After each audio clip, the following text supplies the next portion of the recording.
Hello, beautiful people, and welcome to the brand new Hollywood Redux Studios. We are your hosts of the Hollywood Redux Podcast, and today we bring you a wonderful, happy review of Avengers Infinity War.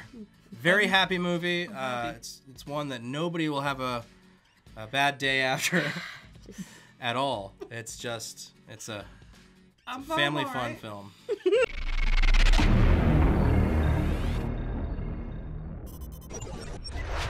Welcome back to the Hollywood Redux Podcast. I'm one of your hosts, Michael. I'm Crisalia. And I'm Matt, and we're coming to you from HollywoodRedux.com and our brand new studio here. What? Yeah, we took about a year and a half off. We did a big move into a new place, and we built a couple, spaces for all of our shows for you. So thanks for sticking around if you've been with us from the beginning, and for all of you new folks, hope you enjoy everything you're seeing from our page. And today, we're bringing you a Infinity War, spoiler-filled review. We do our reviews on Mondays so that you have plenty of time to see the movie beforehand, so that this will hopefully not be a spoiler review, but more of a discussion about it, and you can enjoy it along with us. But if you haven't seen the movie yet, please don't watch this anymore, because we're going to tell you everything that really hit us, and it's filled with spoilers. So if you like movies being ruined for you before you go in, turn this off now and come back and see us after you've seen the movie. So without further ado, here is our review of Avengers Infinity War. So Mike, did you like the movie? I did. You could even say I loved the movie. It was really good. I enjoyed it. Yeah. Yeah. That was a good movie. It was I was really surprised how well they covered everything. Like, not necessarily everything from the comics or anything like that, but like every group of people fighting in this movie, they jumped around. It was perfectly paced. Like if you've seen any of our other Marvel reviews or anything like that, like that's something that I complain about all the time, is there was no stakes ever. In any of these movies. They're, and the pacing always, it just felt like hollow, like they were checking off boxes. Excluding recently Black Panther and Thor Ragnarok. Those were great, and they led into this movie, which is even more fantastic. Chris, what did you think of the movie? Did you like it? I did. I cried. There's a lot of crying. Lots of tears. She was fully tears crying. Tears of joy, man. Finally got to see, the whole Avengers team together, the full kind of... Yeah, and we'll get to this. And we'll get to this later in the review. But there were people openly weeping. Yeah. For the last 10 minutes of this movie, there was people crying. It was a roller coaster of emotions. That's for sure. Oh man, I was for sure holding onto my seat from the moment I got there. You're gonna see next week. There's gonna be a new Avengers commercial out, and it's gonna say it's in a complete emotional roller coaster. Crisalia Lopez, Hollywood Redux. Get at me. First one's free. First one's free. Well, y'all know me. I'm a crier, and I definitely was crying with guaranteed. Right behind us. I looked over so many times during this movie and got the world famous slowed pan Michael Hesser cry towards camera, and it was absolutely beautiful to see that so many times. Happy tears too. Yes. But also so much joy. Wakanda forever. Lots of my god. Wakanda forever, y'all. Yeah. Real happy ending there. Best part. Don't. Hold on. Don't. My favorite thing of this whole movie was, especially for the Wakanda parts, it was looking over at Michael. Flies into Wakanda card. Look over at Michael. That's all I needed to know I was watching a Marvel movie. Yeah. Wakanda, we're good. Yeah, we were off the air when Black Panther came out, but we all thoroughly enjoyed the hell out of the movie. Fantastic. I think I saw it 3 times in the theaters. It was fantastic. Yes, so the right number. I love how they're kind of coming back to movies with stakes, movies with great characters and exposition.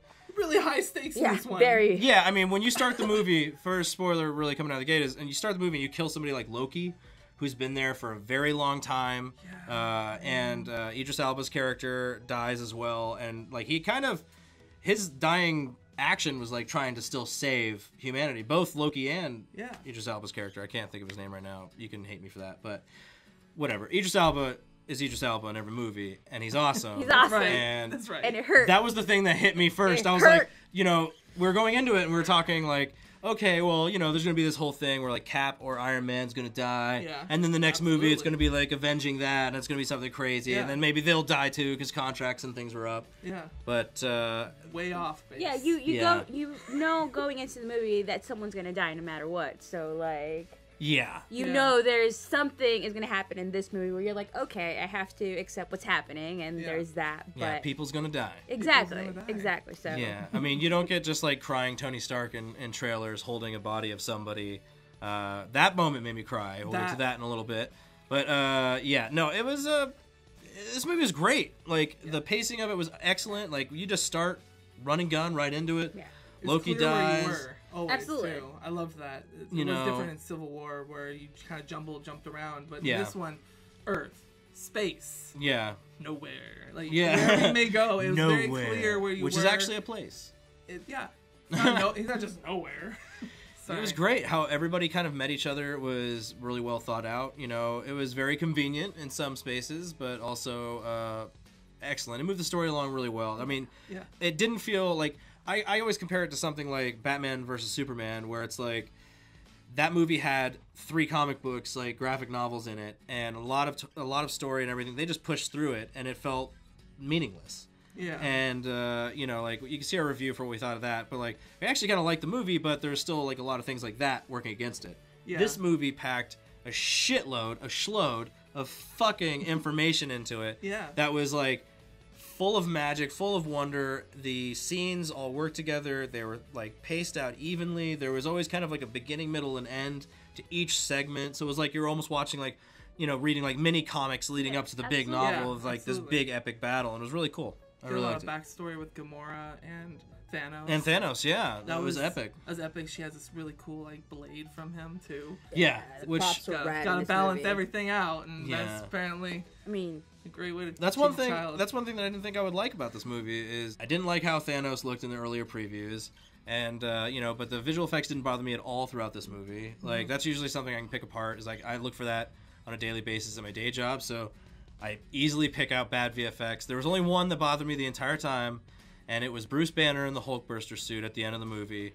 He's just a floating head inside of this giant thing. Whoever did that, shame on you. It was a perfect movie visual effects wise until then. Like, and if somebody's gonna be judging that movie and says like, not gonna get the visual effects Oscar next year, it's gonna be because of that shot. That shot alone. Wow. It's all on you, whoever did that, or team of people who did that. Sorry. Anyway, moving on. Yeah, that was heavy. That's a heavy load to put on one person. Yeah. Or a group of people working on one effect. I can also honestly say I did not care about Scarlet Witch or Vision's like relationship ever. Yeah. And, it was just I didn't even in the beginning of this movie. Yeah. But by the end of the movie, I gave a shit. And that was pretty cool. I have a question about what happened to Scarlet Witch's accent from like the beginning movie to now. It's the beginning one, it was bad. And then they just kind of, like, Kevin Costner and Robin Hooded it, and they were, like, halfway through the movie, they're just like, fuck it, forget it, Kevin. I realized that as, like, halfway through the movie. You sound better just trying to be yourself. Yeah. Wait, hold on. Wasn't there an accent before? I'm like, all right, I'm just going to let it go. You got it. There was. No, you're right. And a lot of the things, the only thing that bothered me, too, like, I feel like this is the kind of the way it is with Marvel movies. You got to just go back in, you just got to go in there and enjoy it. It's an action thrill ride throughout, things like that. But once you start pulling some threads, you start to go like, oh shit, and like some of the things she did in this movie to save some people, she could have done to save her brother. But then there's all these other sort of things where you're just like, well, that also sucks, and but whatever. Anyway, Iron Man's nanites. Yeah. Iron Man just has incredible technology that is also in Wakanda. I mean, maybe they traded that technology, but it would have been cool to see that. Yeah, you don't see him in the shop anymore. Like going through his gadgets. Tony working in the shop is one of the best parts of any Iron Man, segment. And so, like you said, he just started with everything he needed to win, and he still couldn't do it. Yeah. Sorry, Tony. Damn. I love you, RDJ. But come on, man. I know it's coming. I know you're gonna be like, bruh. Listen, just wait for part 2. And I know, but shit, man, you're killing me, dude. I just want you to just... We're waiting so long. Just stop caring about everybody else and just be you, man. Just be you. Save the world. God. I got this. Yeah. But he's going to be fucking even more broken after Spider-Man died. It was actually... Sorry, I had to say it. That made me die inside very hard. I love Tom Holland. You're killing it as Spider-Man. I love this Spider-Man. And then it was just, I don't want to go, and I was like, stop, don't do this. I was like, maybe it's just a suit malfunctioning. No, it's not. No, it's not, man. No. We were not ready for it. Heartbreaking is what it was. And it was brutal. And it all goes back to, like, this movie. You know you're going to lose people, and it's like... I'm starting to get choked up right now. Yeah, seriously. Again, it's one of those where, like, you know you're going to lose people. Boy, Tom. But, god damn it, Marvel. Like... You didn't have Why to, did you do this to us? You didn't have to. We've given you so much money. So much money, so much time. There were a couple under that hurt. Oh, yeah. And I don't know if I can forgive you. Yeah, I mean, there's also, to move that along to the things that we keep pushing off to, a lot of people die. I did not expect Thanos to get all of the Infinity Stones in this movie. I thought it was going to be kind of like leading up to that was going to be it was kind of the end all be all at the end of the episode. But they went further than that. But yeah, they pushed it hard. Yeah. Well, did you not see everything they took away from you? Thanos threw up snaps. And that was when it was just like, whoa. And, here's the thing. The only thing that I have to say is kind of, it's negative to see all those guys go. Yeah. But the only thing that, really for me was a negative about the whole storyline of all that happening was you could have had people kind of die off throughout. Uh-huh. And I think the people that died off throughout, they're gone. Everybody who went when Thanos snapped his fingers, I have a strong feeling were just either transported somewhere else or, they're somewhere else. Because it was basically everybody from Phase 2 whose contracts weren't up for the most part. A couple stragglers and random ones in there. But, it was... I feel like now we've reset for this, second edition of this, and it's just the original Avengers. Pretty much going back. Maybe it was just... He was messing with the Reality Stone and just changed it for a minute. Yeah, or maybe. Maybe he's trapped them all in, the Soul Stone. And he's got them there, and we'll see them still. Let's talk about the times... Stone for a second and how you mess with that. There's so many possibilities. And Doctor Strange gave that up. I felt like, I feel like I'm reading a lot too where people are saying Doctor Strange gave that up really easily. He saw every inevitable outcome. Of 14 million. And when he is handing it over, he cracks a smirk. So he knows that this is the one. If he's able to save Tony, that's how we win, I think. So who knows, man? There's so many inevitable outcomes. Nobody saw this happening. Actually... Hilariously, I made a joke about it. I said, you know what? Either it's going to be a long arc with with Cap and Iron Man or something like that, and it's going to be really powerful. We still might get that in the next movie. They're still around. But, and then I was joking, I was like, or they're going to kill somebody off that, everybody loves in the very beginning, set the tone, and then fucking Thanos is going to get all the stones, he's going to snap his fingers, and half of everybody is going. That's literally what happened. So if you want your fortune read or told. Yeah, so, we went to Vegas and I've lost everything. So there's nothing left. Yeah. So buy a shirt at reduxgear.com. But overall, we could talk about this for hours. There's so much to this movie to unwind. A lot of people die. It's very sad. You'll see kind of when you go see it if you haven't seen it yet. And if you haven't seen it yet and you're still watching this, you're fucking crazy. I'm sorry. Go see the movie and then watch the rest. All around 3-hour movie. They need to make their billion. Yeah. You gotta do it. But it's a great film. Go see it. It's very well paced. Obviously you want to invest your time in seeing the other movies beforehand. Yes. But it's a great film, well paced, insanely acted. Everybody in the cast did a great job. Visual effects, except for that one last shot, Hulk burster, Bruce Banner. You remember? I know you're watching this. I'm upset with you. I'm gonna write a strongly worded handwritten letter to you. Dancing.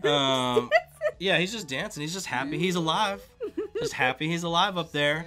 Stupid. It better be fixed in the Blu-ray. That's all I gotta say. Outside of that, visual effects were stunning. The soundtrack, Alan Silvestri, didn't even talk about that. Unreal. Champion. Bravo, dude. Cinematography, fantastic. The Russo brothers did an amazing job directing this movie. Yep. Yeah. From top to bottom, it was really good. I'm sure if I start pulling some strings, I could find different threads. For instance, Star-Lord wants to get a Bowflex, and I'm like, how fucking old was he when that came out? Okay. And I've looked into it. And so you thought it too then, so you had to look into it. Yes, I was like, that Bowflex joke, I did. That's... Well, when you want to pull apart a joke, you can try to pull it apart for days, but I actually looked it up, and Bowflex was around in 1986. He was abducted in 1988. He was 6 to 8 years old at that time. And he was an 80s kid planted in front of a TV. Exactly. He would have been in front of a TV that whole time watching ads all day long. So it counts. So he would get... Bowflex. Boom. Okay. Hit him up. You right. And I'll admit that. You right. Damn, it was caught on camera. So you know what? That being said, I hate this show, and I'm going to end it. So... Well, I hate it not because of that, but because we lost a lot of our friends and heroes and things like that. People we've invested the last 10 years of our lives with. And I'm just hoping, Marvel, you bring out new Avengers with this whole Fox merger. That'd be frickin'. That'd be frickin' and fucking amazing if you guys did that. Bring Logan around. you know, bring us new Avengers. Let's get Thing and Wolverine. Let's cross over the TV universe. Bring Luke Cage in. Captain Marvel leading that shit. Dude. Let's do it, man. Milk those teats of money and just give it to me. Give it all to me, and I will spend everything I have on it.